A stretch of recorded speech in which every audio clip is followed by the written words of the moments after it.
So welcome everybody to our Saturday morning webinar that we do on a weekly basis. Welcome if you're live and welcome if you are listening to the replay. Of course, if you're live, you get to ask questions and get some real live answers. And if you're listening to a replay and it's on YouTube, your answers may be delayed a little bit, but we will certainly try to get those answers. And we're just so happy to be here today.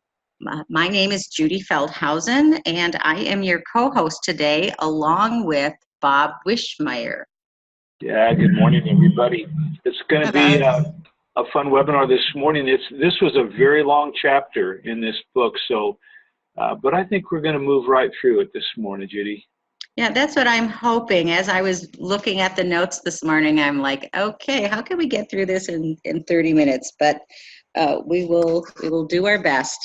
And so we are on law number 16 of the webinar series of the 21 Irrefutable Laws of Leadership by John Maxwell.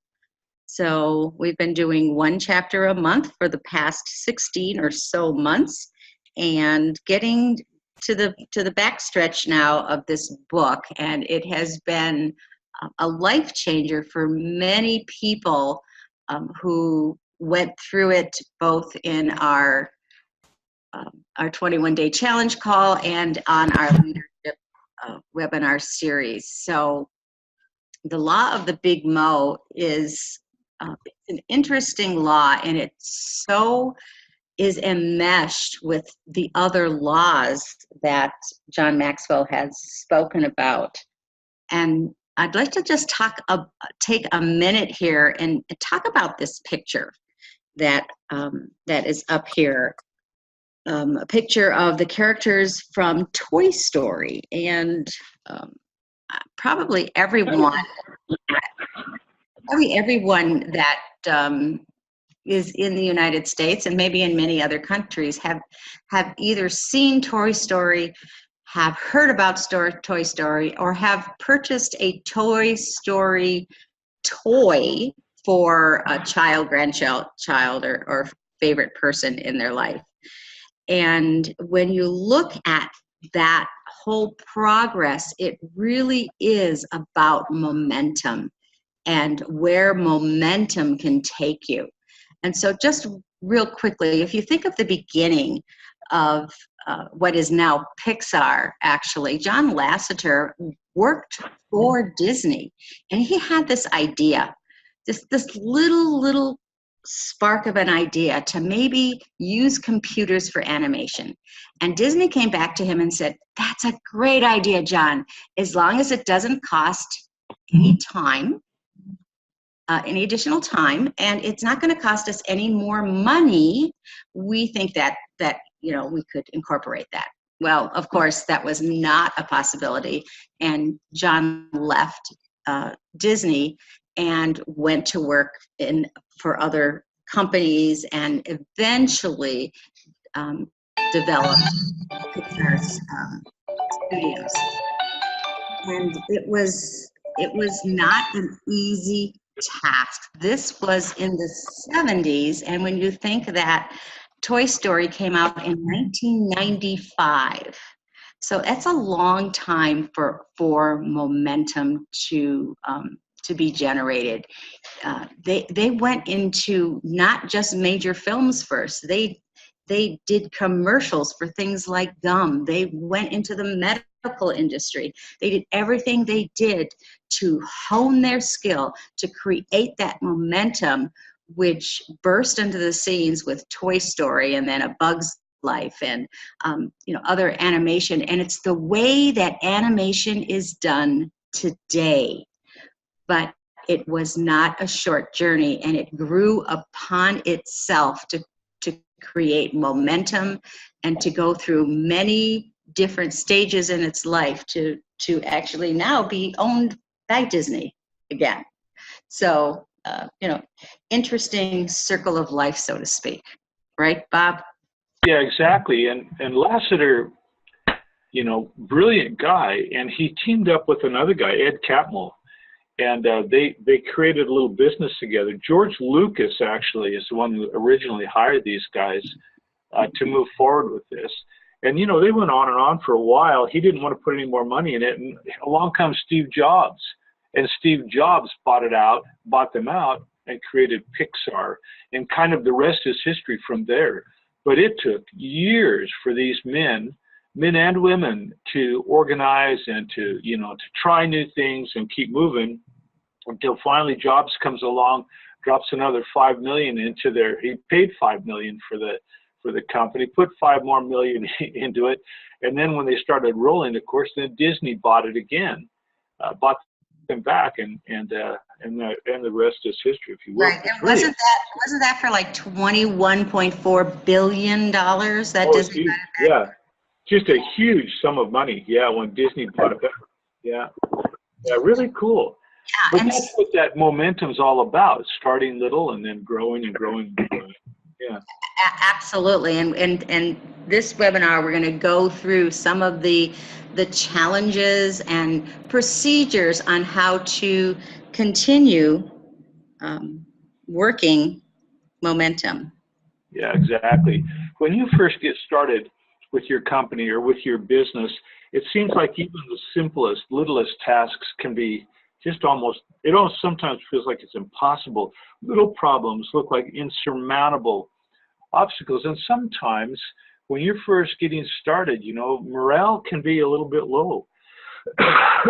Sometimes the future even appears to be a little bit dark. It's kind of like your company's like a big old freight train that's just sitting on the tracks. Even a little block on the track will keep you from moving that train forward. It's just hard to get going. But once you do get your business moving forward, get a little bit of momentum beat up, things start to look a lot brighter. Obstacles begin to appear much smaller. Seems like, well, it just feels that way, When I was a lot younger, I think in 1979, I bought a business along with a friend of mine, and we bought it from his dad, and it was an old beat up business, and it was a kind of tough go at first. I wasn't comfortable with the way the business looked. My partner, not so much. He'd been involved for a long time, but for me, it just wasn't good enough. It wasn't clean enough. The business was, kind of on a downhill slide. And so we worked our tails off and started making money and putting money back into the business. And pretty soon we built a store on the front of the business and created what we called an old-fashioned meat market. It was really cool. We had full-time federal inspection in our plant so we could sell interstate and intrastate. Pretty soon our beef jerky became famous, if you will, and we were sending it all over the world, et cetera, et cetera. And we picked up that momentum, my partner and I did, over the next 10 years. And I mean, we were a moving, viable business. There was another company down the road from us. When my partner Merlin and I started, they had 8 or 10 guys that worked for them full time, and they were the big gun in the valley. When I left the business in the fall of '89, we had 8 or 10 guys working for us, and they had one part-time guy. We picked up the momentum in our little business and really, really pushed it forward. It was fun. It was an interesting time, I think, in our lives. And I don't know, we had fun with it. It was like we were on a train that was moving right down the tracks. We had that momentum going. Go ahead. No, go ahead. Well, and I know when you started that, it was not, you said you had some challenges, you didn't like the way the business was done, and as a leader, you have to make some specific decisions and goals and work toward getting that momentum. And what I think is interesting about what John Maxwell says here about leadership is that you don't have a lot of friends, personal friends, to help you become a leader. But if you can get momentum it really does become your best friend, because it's going to lead you onward. And I always like to throw a personal slide into the webinars. And so actually I took this week since I'm in Denver. This is a picture of my grandson, Micah, and two of his best friends, Luna and Thumper. And it helps him become a leader, to have those best friends and to work with them and train them and teach them, and just as momentum does in our business life. It's a great picture. I was pretty sure that was your grandson there. Thank you for sharing that. It's great. And beautiful dogs too, by the way. Bonnie's favorite dog is German Shepherd. She loved that dog. But you know, yeah, but momentum is you know, when you're watching a basketball game, you'll see a team getting on a roll, and where every play works, every shot drops, you know, every pass works out perfect, you know. But what happens when that starts happening? The coach from the other team, they call a timeout, don't they? They're going to try to stop that momentum, because once you get into that flow, everything is going right. The opposite is true. You know, when a team's in a slump, doesn't matter really how hard they work or how many solutions they try. It seems like when you get into that slump, nothing works. But momentum is almost like a magnifying glass, if you will. It makes things look bigger than they really are. And that's why they sometimes refer to, at least he does, the great exaggerator, if you will. Leaders try to control it, you know. I was thinking, as we were doing this, you guys, I was thinking about that phrase or that expression, that leadership flows from the top down, and it really does. Back in about 2010, 11, 12, right through there, Synergy was really booming. Synergy had picked up some momentum. There were some really top distributors that came into the business about that time. Steve and Roxanne Seeley. Bonnie went to high school with Steve Seeley. Roxanne Seeley was Bonnie's sister Debbie's best friend growing up. So they, you know, there's some history there. But John Hewlett came along, Bill Stiles, Brian Holt, and others that came along about that time, and the business really, really picked up. I've got to say, you know, John Hewlett's no longer part of Synergy Worldwide, but he was a huge influence in all of our lives back then. This was a guy who really understood leadership, and he got things going, man. We put together some symposiums in Spokane, Washington, back in those days at the beautiful Davenport Hotel.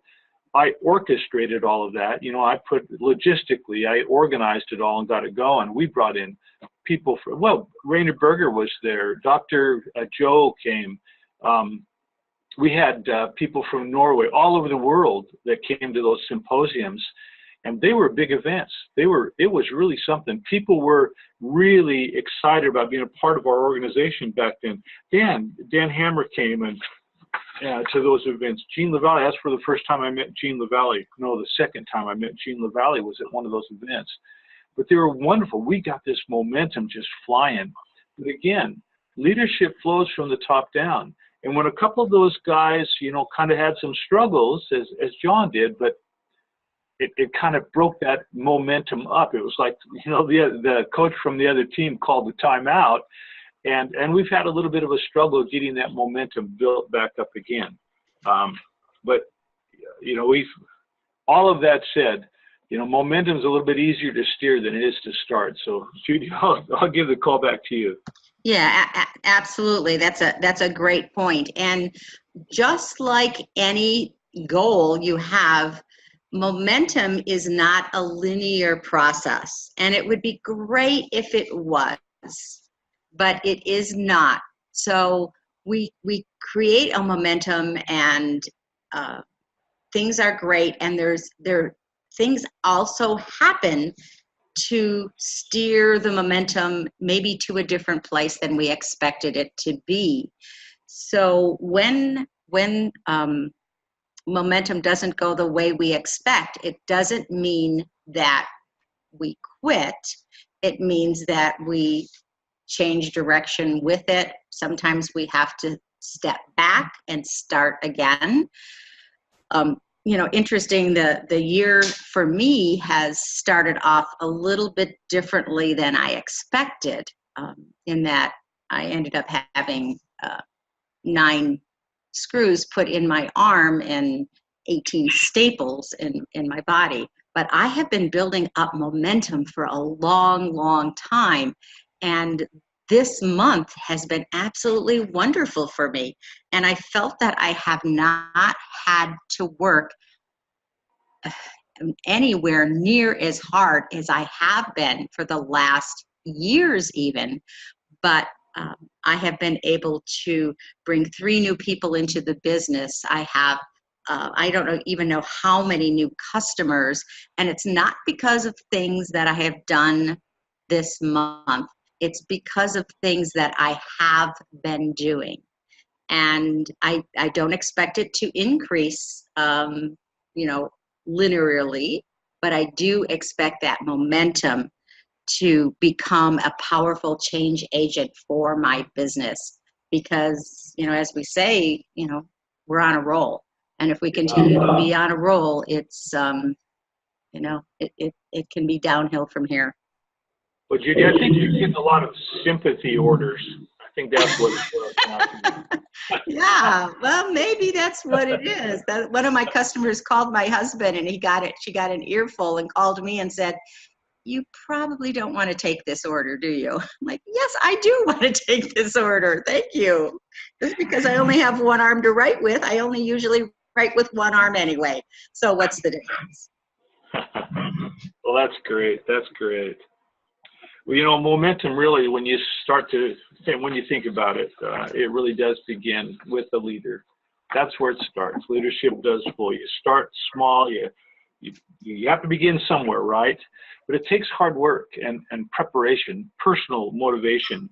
Creating that momentum requires somebody who's got vision, somebody that can assemble a good team and motivate people. And getting back to John Hewlett, who I mentioned a moment ago, he was just a genius at that.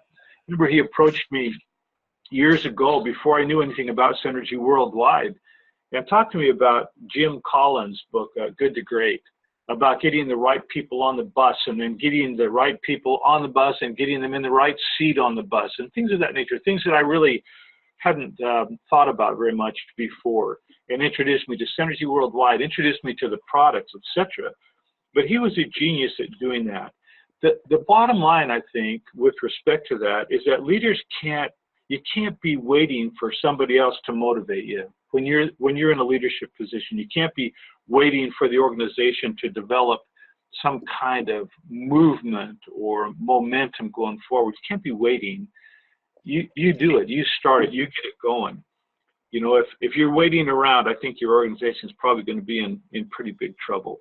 It's the leader's responsibility, really, to initiate that excitement and energy and move things along.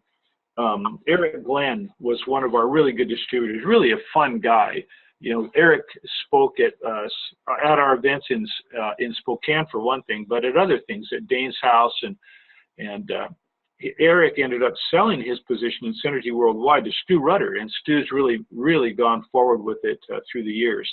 But Eric Glenn was really a motivator. I mean, Judy, you've been in meetings with Eric before where he just gets you fired up. It was just his personality and that high energy, and I've never had that high energy like that, like Eric has. But he could really motivate people to move forward. But it really has to begin inside the leader, if you will. There's a really neat quote in this book, you guys. Eleanor Doan, and I don't really know Eleanor Doan. She's an author, apparently. But she said, "You can't kindle a fire in any other heart until it is burning within your own." I'll repeat that. You cannot kindle a fire in any other heart until it is burning within your own. So that's so true, Bob. I just have to tell you something that I learned last night as we were our very quiet evening we spend just together here with my daughter's family, and she's studying to be a nurse, and we were talking about people that have heart attacks, and how you do CPR on people who have heart attacks. And she said, it is a misnomer that if someone is flatlined, that you can bring them back to life. If someone is flatlined, it means that they're gone.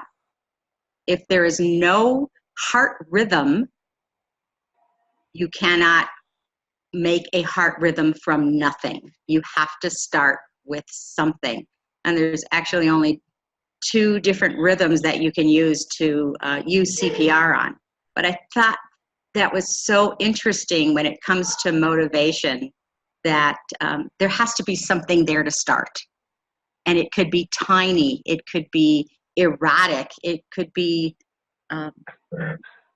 deadly, but if it's used properly, it can bring life back. Yeah. You know, and that kind of enthusiasm, and that kind of light or motivation attracts like-minded people, right? I mean, that's what happens. You draw people who are like-minded into your organization, and hopefully you can motivate them to achieve and to begin that momentum moving forward. You know, I was thinking, you know, we're running out of time here, but there's a wonderful story in this book about a teacher. Judy, can we go to that at this juncture? Would that be all right with you? Sure, absolutely. Let's do that. Kind of share that story of Escalante. Yes. So so an interesting story is that there was a school that was really doing poorly. In fact, it was doing so poorly that the principal decided to get the students together by allowing the leaders of the gangs to put up their gang symbols in the hallways. He thought that would be a great way for community. Was he right? Not so much. Not so much. And this was in the East LA, Garfield High School in East LA. You don't go to East LA if you don't have to. I've spent enough time in Los Angeles to know that you stay away from East LA. Yes. And there was a teacher there at the time, Escalante, who wanted to do something with his students, and the principal changed. And Escalante was allowed to start an AP calculus class, and the school had some tests for placement, for college placement, but not very successfully. They never had people really take the classes hardly, and very few people, when they did, would pass them. But Escalante started, he actually picked out several students and worked with them. The first year he was not successful. I think he started with 5, 2 went through the test, and I'm not even really sure, Bob, did anybody pass that first time? Excuse me, I don't think anybody passed that very first time. There were 2 passed. No, excuse me, I just cross-referenced my notes, but we're talking about 3,500 students in that school. Yeah.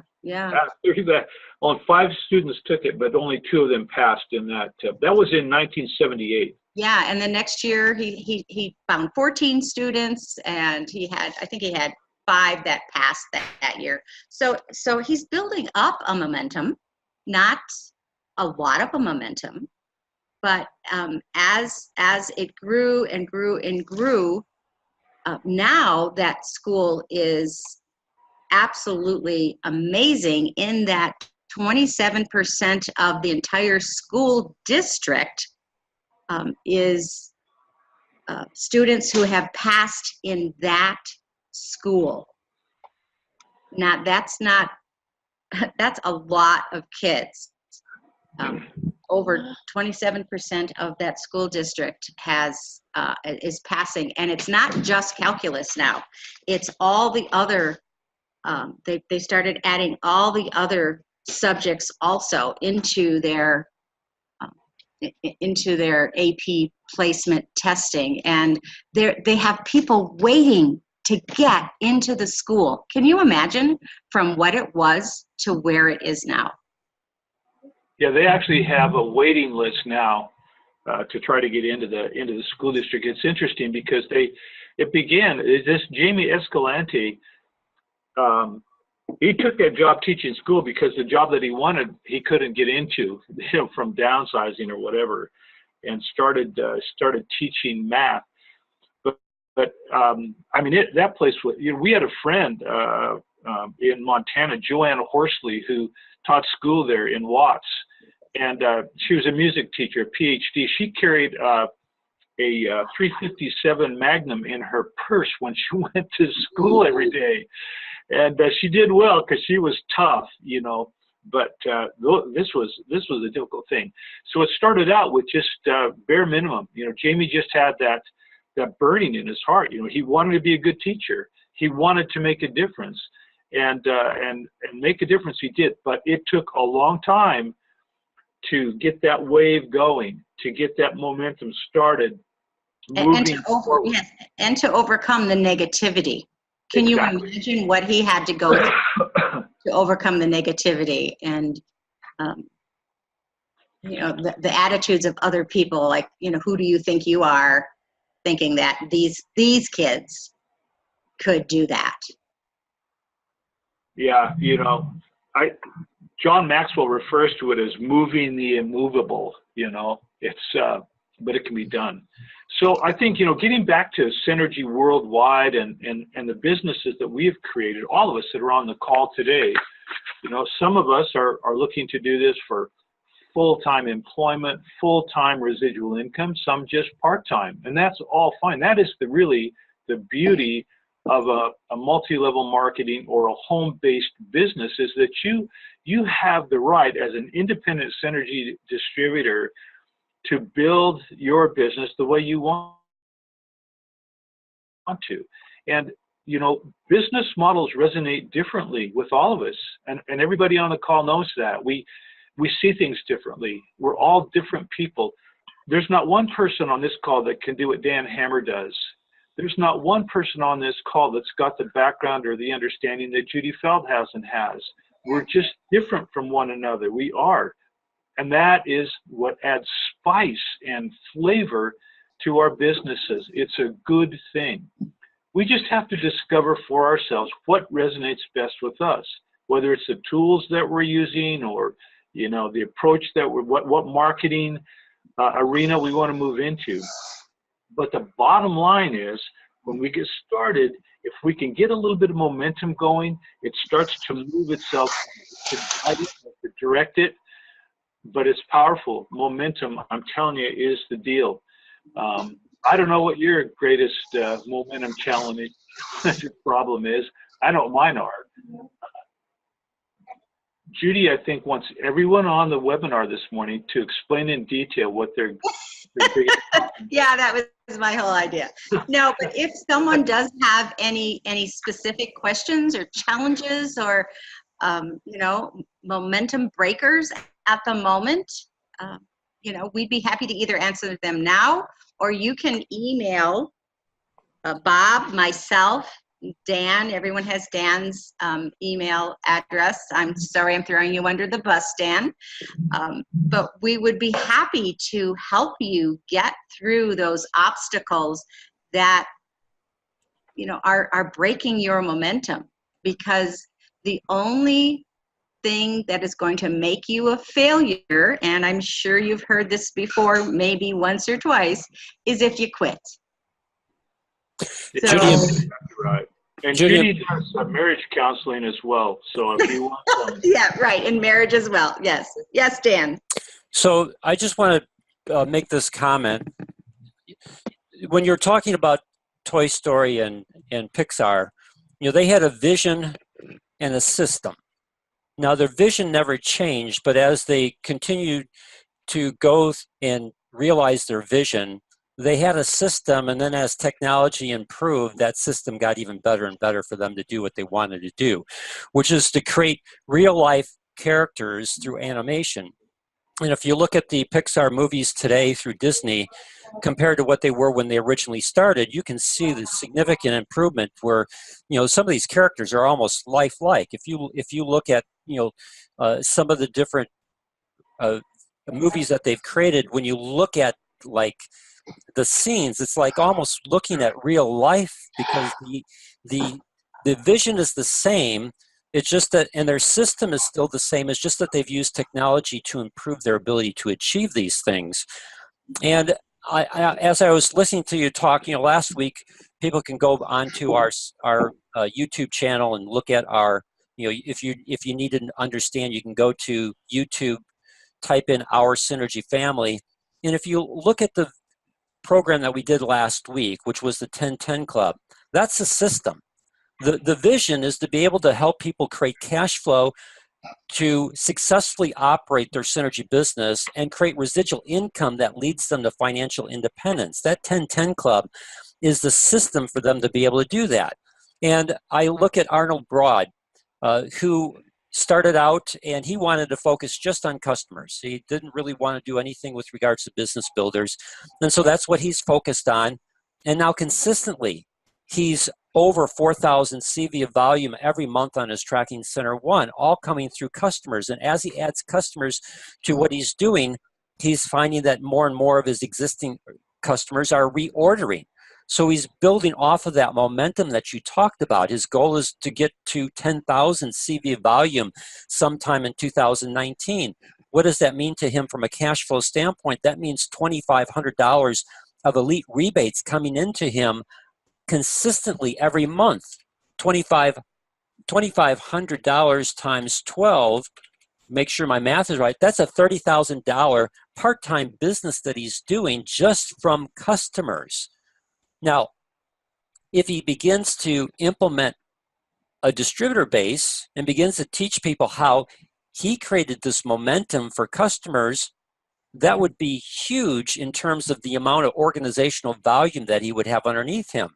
That's, again, in the 10-10 Club, that's what you're looking for. You're looking to help your personally sponsored distributors understand that it's okay to have customers. Customers are the lifeblood of every business. It creates cash flow to help you operate your business.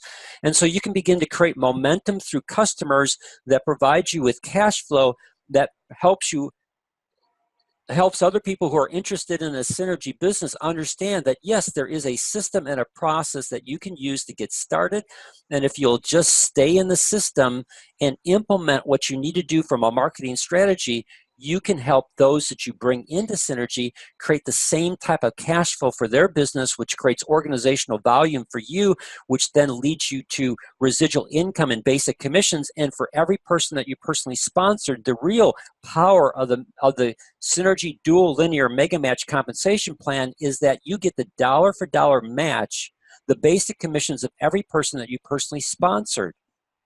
You start helping 10 people earned just even $250 of basic commission, and that's an extra $2,500.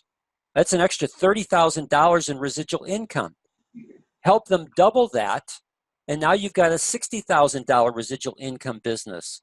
Help them double that again, and now you've got a $120,000 residual business income, residual income business coming to you.